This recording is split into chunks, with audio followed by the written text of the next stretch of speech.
Good afternoon, and welcome to our weekly Tuesday webinar. I'm Yomika Bennett, Executive Director of the New York Charter Schools Association. I'm joined this afternoon by David Frank, Executive Director of the Charter Schools Office at NYSID, Susie Carello and Ralph Rossi from SUNY Charter Schools Institute, Aaron Cochran and Lori Hazley from the New York City DOE, and Corey Callahan from the New York City Charter Center. We'll start as we typically do with association updates before we hand it over to David, Susie, and Lori for updates and questions. So first, our first update is on the New York State Department of Health orange and red zones. You've probably seen the emails and the guidelines, but I want to reiterate here. New York State DOH has clarified that schools in the orange zones are required to test 20% of on-site students, faculty, and staff over the 1-month period immediately following the designation of the zone. The testing must be proportionally spread over the time period, with 10% tested biweekly. And then similarly, schools in red zones are required to test 30% of on-site students, faculty, and staff, with 15% tested biweekly. Schools are no longer required to submit a line list of tested individuals, just the total number of people on site during the 2-week period and the total number tested. And you should see, as you're pulling up the information, the program is put in the information, the screen changes there. There are no changes to the requirements for yellow zone schools. An update on yesterday's Board of Regents meetings, for which we sent an in-depth summary email earlier today. If you haven't received it and would like to, please email membership@nycharters.net. But two major headlines from the meeting yesterday. One is that a new charter was approved to replicate in Rochester. Please join us in congratulating Science Academy of New York on their new charter. And the other is that the board also discussed the state aid proposal to the governor and legislature. Of note is that they discussed the need for parity between districts and charter schools and any potential funding changes, and that overall the request was for flat funding for schools, including a restoration of the cuts that districts received to offset the CARES Act funding that was part of this year's budget. The deadline for fully remote students to receive immunizations has been extended to January 10th. Now more than ever, it is so important for schools to be a voice in the chorus that is encouraging and, in fact, requiring, because it's required under state law, that students become immunized. The end of the COVID pandemic will depend on the vast majority of people getting vaccinated, right? We need that herd immunity to be 75, 80%, depending on who's suggesting it, right? And if you are aware of structural barriers that are preventing your students from being vaccinated, please let us know. And that I would say, we would say applies for COVID, but also all vaccines. We want to make sure that the students who can and are able to get the vaccines and be in school are there.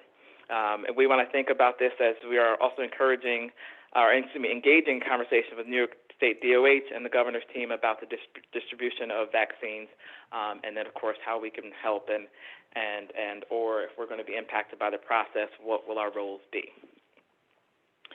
Yesterday, the first COVID-19 vaccine was administered in New York State. That is certainly good news and an indication that 2021 will be the antidote for 2020. Even more good news, the governor said yesterday at a briefing that the state will wait to see what federal funding will come in the new year before making any cuts or to address the budget deficit. So that's good news. Schools can breathe easy. That's what you should do through the end of this year. And again, we'll keep an eye out for federal funding, which we are already seeing new proposals in Congress. So let's all push for that.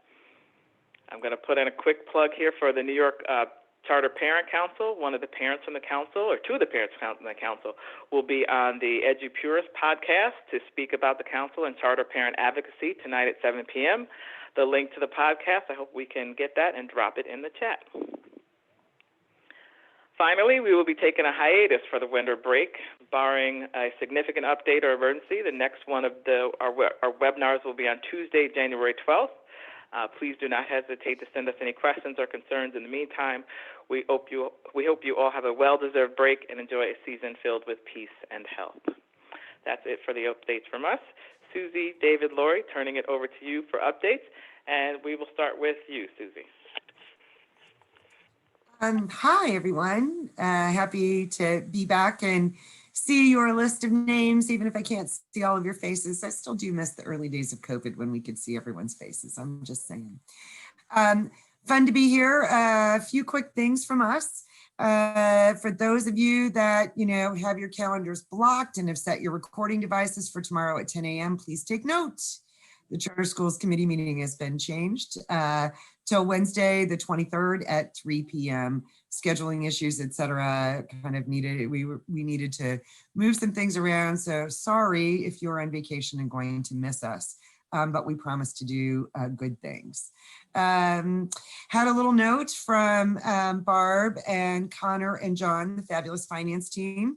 For the ESSA financial reporting transparency, there's still a handful of SUNY schools that we know haven't quite navigated the NYSED portal submission, and our SUNY fiscal team is working with those charters to make sure that's ready to rock and roll. But Barb said to make sure to tell you that there's no financial reporting due until February if you have that completed. So a little breather in your obligations to us. Renewal visits are finishing up, and for that, I seriously want to thank, on behalf of Andrew, Carrie, Sinjin, Viola, Catherine, Vicky, Jeff, Jenna, the fabulous finance team, Malik, Jean, Carrie, and Mr. Ralph Rossi. I want to thank all of the schools that had remote renewal visits with us this year, who were just so willing to explore this universe of virtual renewal. And we've learned so many things about the great things you have on the ground and are able to share those with the trustees. And most exciting, we're very happy that, we know we have some reports to finish up and the votes to get through the committee meetings into February and March, but we're very happy that we were able to stick so closely to the existing renewal policies. So thank you. We really felt the partnership there. And I think the last thing I wanted to say is, again, a shout out to all of the school leaders that reach out to me just to kind of give me an update, fill me in, ponder over decisions. Most recently in the last week, it's been the challenge of, how do we navigate maybe hybrid instruction? Do we decide to stay remote farther into 2021? And I've just been inspired all year by how you've managed your way so elegantly through those challenges. It's amazing. And I was seriously inspired, honestly, by a number of the stories I heard just today, heard about the public prep families who are setting up their own remote instruction pods so that parents can share the duties of remote school and helping students with remote school while they're also navigating COVID life and work. So just wanted to thank you for all of that. Keep it coming. And I hope you have a really great end of 2020. That's it for us. For me, Ralph's here for a question later on, right? Or do you want him to answer now? It's up to you. Ralph, since it was raised, I'll pitch it to you now. So we received some questions following last week's webinar about disenrolling students. And based on some of the comments that were shared from last week's webinar, can you just update us specifically on the process that's used for disenrolling New York City students who have 20 consecutive days of absence? So can you just talk through that about Section 3202 of the Ed Law and about, compulsory attendance age, et cetera? Sure. And happy Hanukkah to those who celebrate. So this is statewide, not just for New York City. It is in 3202 of the Ed Law, which is part of Article 65, which is the dreaded, compulsory Ed Law, which charters are subject to. And it's particularly subdivision 1-A of that statute. And, I reviewed it again, and basically it says any student who's over the minimal instruction age in their district, which may vary depending. So it's not just 6 to 16, but anybody who's basically over the minimum age. If you want to drop them from enrollment, and that is the term that's in there, which is similar to what our New York City friends talk about with ATS, right? Drop from enrollment. The students have to be absent, whether it's in person or now virtually, 20 consecutive days, not just 20 days spread out over 60 days, but 20 instructional days in a row. So that's 4 solid weeks, basically.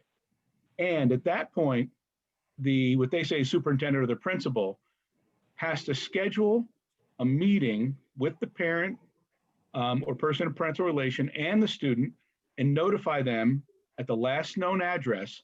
And they actually specify like 2 letters, right? Each notify the parent and notify the student. Again, maybe contemplating a high school situation, but notify them, invite them to the hearing.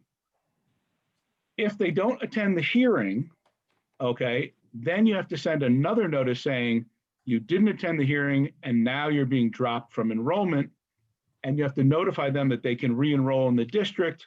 And if there's an opening in the charter school, they can re-enroll in the charter. Got to remember, the statute was written for districts before the Charter Schools Act. But when they talk about being qualified to attend, if the seat's been given away, the seat's been given away. Now, if they do come to the hearing, you're supposed to talk to the parent and the student about what can be done to modify the student's educational program so they will attend school in some way, or it might be a modification. And of course, also, again, notify them that they are entitled to re-enroll in the school, or if they drop, then they can re-enroll afterwards in the district or the charter school if there's an opening. So it's a bit of a process. You have to wait the days. There's at least 2 communications.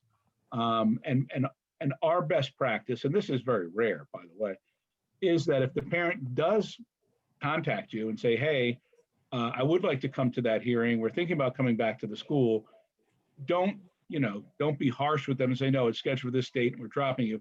Try to rearrange the meeting so the parent can attend.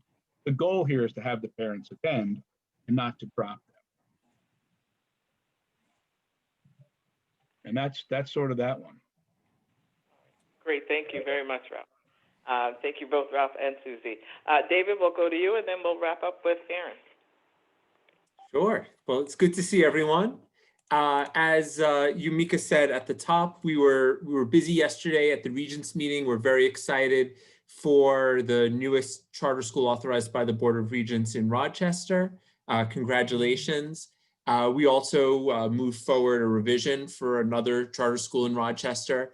And the Regents passed a number of important regulations yesterday, everything from an amendment to the Crown Act, which prohibits discrimination based on hairstyling, on the hair that you wear yesterday, to updating requirements for the seal of biliteracy, which we know so many of our schools, charter schools across the state, provide to their students, to updating language other than English learning standards, and even computer science and digital fluency standards, which were introduced for the first time. So we're very excited that those resources and civil rights protections for students were passed.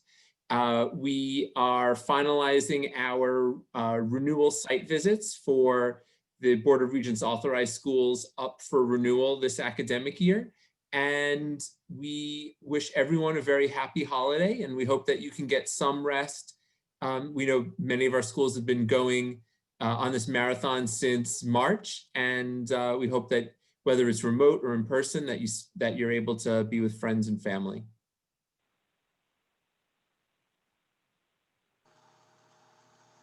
Great, thank you. Aaron, do you have an update?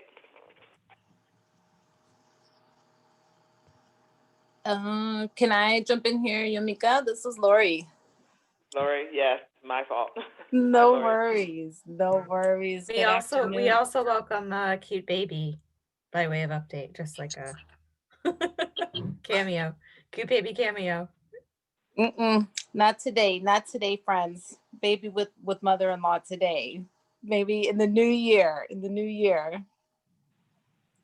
Good afternoon, everyone.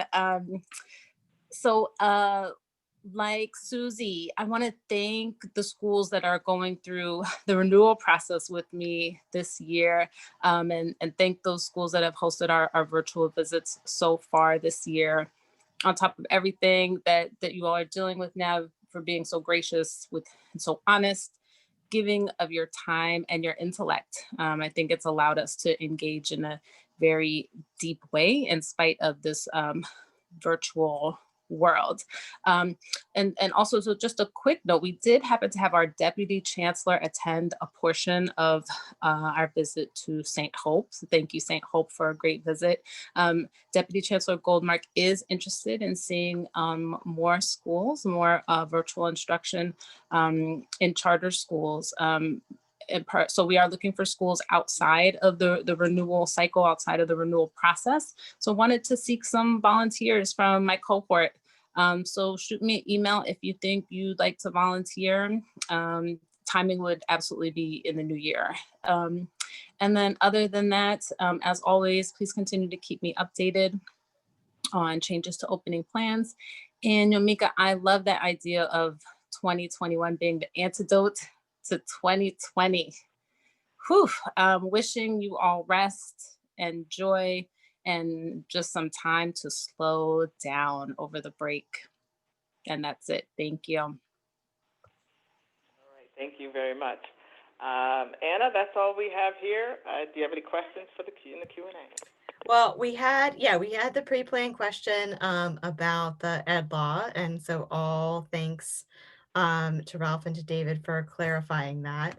There is one, Yomika, that I will tee up to you and to others, because it's not New York City specific in terms of color zones. So this is from Julie. If you're in a zone, you have to test at the correct percentage for the first month under these new requirements. And then if you are below the community rates, do you ever have to test again? So even if you're in that zone and that zone remains that way for the long time, Julie has lots of questions in there. So I'll pause for a second and say, my understanding is that as the guidance exists today, that is accurate, but that a lot of the guidance that has been produced has been changed multiple times in the last 6 weeks. And if there are color zones that remain color zones for a significant period of time, that some of those cohort testing requirements might change. So I'll pause there because she has other questions in her question. She's going for like a 3 for all credit, Julie. Ralph, Yomika, David, Lori, anyone, thoughts on any of that? I'll take a shot at that. So if you test and you fall below, you do not have to test again. That's the guidance. Guidance is silent on when, if you're below and the zone exists for months and months and months, you have to test again. Right now, there's nothing on the guidance that says you have to do anything more than that, is my understanding. But you do have to test for at least 2 weeks to find your. If you test below, you do have to make sure that you. What am I trying to say? That you do have to test once you confirm you're below the amount or the level. You don't have to test again. So there we go. Other folks on that topic before I go on to some of Julie's other embedded questions?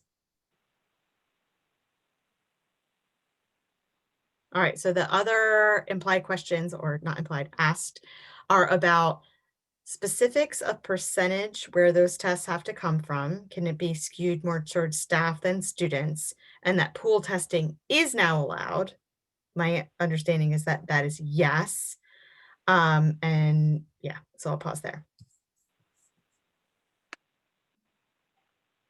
The test, it's 20%. What you should have, and you'll see that when you open up the report card reporting database, is that it's 20% of or whatever zone, 20%, 30%, wherever you are, of the in-person student, staff, faculty. There's nothing about it has to be a ratio of this many, or you have to have so many students versus staff versus anyone else. But they have to be unique, and they have to be within the last 2 weeks.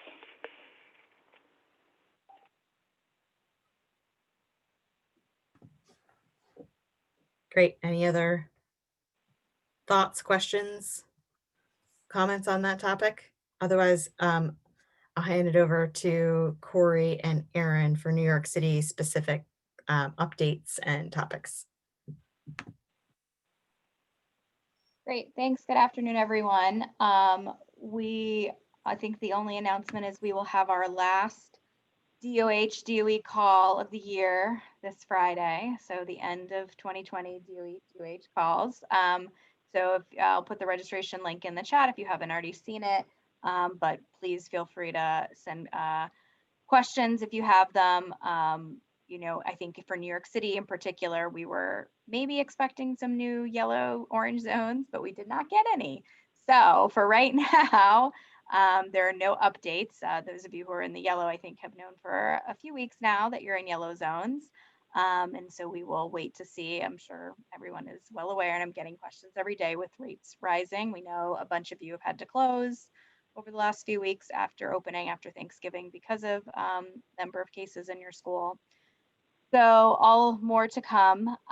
Erin, I don't know if you have any announcements. I think the only question I got in advance was about the NISATEL issue, which I think we had addressed on another call. And I think that was already in Charter Weekly. So I'll let you do that as part of your announcements if you have other stuff you want to share.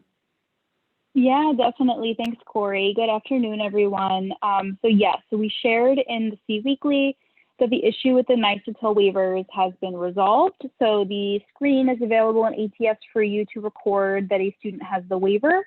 In order for a student to appear on that screen, you must first identify that student as being a remote student through the UFLP screen. And we've provided a link in the C Weekly to information in the ATS Wiki on that screen. So currently, charter schools can indicate any students that are remote. You only need to do this for students currently that you need to report the waivers for. And should you need to remove the status of remote, that will be possible in the new year. So there's no urgency to remove the status of remote because the only thing that this impacts for charter schools is your ability to indicate that there is a waiver for a student. So that is the update there, and it is in the C Weekly. One note, and this also is in the C Weekly today, we are watching the weather very closely. So we have sent out a reminder that any days that in-person instruction cannot be provided to inclement weather or other emergency, DOE schools are going to move to fully remote instructional days, and the DOE buildings will be closed. So this would pertain to charter schools as well, located in DOE buildings. This also likely would impact the operation of our DOE food hubs that are operated out of DOE buildings. So today and tomorrow, meal hubs will be providing additional meals for families. So they are encouraged, there's signage everywhere, they are encouraged to pick up additional meals today and tomorrow if they're visiting food hubs in the event that the food hubs are closed on Thursday. OPT has announced that they will not be able to accommodate early dismissal tomorrow due to snow. So busing will be provided tomorrow on your normal session time. And they are looking closely at what would happen if the DOE does move remote only on Thursday in terms of busing. So if you are making plans for Thursday, please keep your OPT folks in the loop just so that they can move quickly as you would want them to move. Let's see. We're also getting a lot of questions about this ATS attendance situation. So just to clarify, ATS is not built to accommodate the level of detail that the state is requesting that ATS be reported at. So now they're requesting attendance be reported at the level of, was this a remote day? Was this an in-person day? Was it both for the student? So ATS cannot accommodate that level of information. So we are directing all charter schools that currently use ATS to report their attendance to instead report it with Eastern Suffolk BOCES, who you should hopefully be very familiar with reporting information to, as they report a lot of your other state reporting data. They have already provided some webinars on this topic. I believe their timeline for actually collecting this is February. So if you have not gotten to attend one of their webinars, there is a recording that we sent out the link to in the C Weekly today. So please take a look, and you are always invited to email them, and I can pop their email in the chat as they're extremely knowledgeable about all of the state reporting and are very, very well positioned to answer any questions you have about the specific state reporting requirements. And those are my announcements. Great. So I don't see any questions in our Q&A, so I will take that as there's nothing else for us to do today, but I know there will be questions that come up, so we will see most of you in New York City on Friday. I'll turn it over to you, Yomika. All right, thank you. Well, before we sign off for the rest of the year, I just want to say enjoy and just reiterate some of the great things the panelists said here. And enjoy, be safe, have fun, relax, come back refreshed and ready for the fight. And in the meantime, if I can put in a pitch, if you have joyful moments that you want to share with us, please do. Please send them. We can all use them now, but we'll also store them up for when we need a boost going ahead in the future. Thank you all. Enjoy. We've enjoyed you having on these webinars this year. We'll see you next year. Bye, everyone. Bye-bye.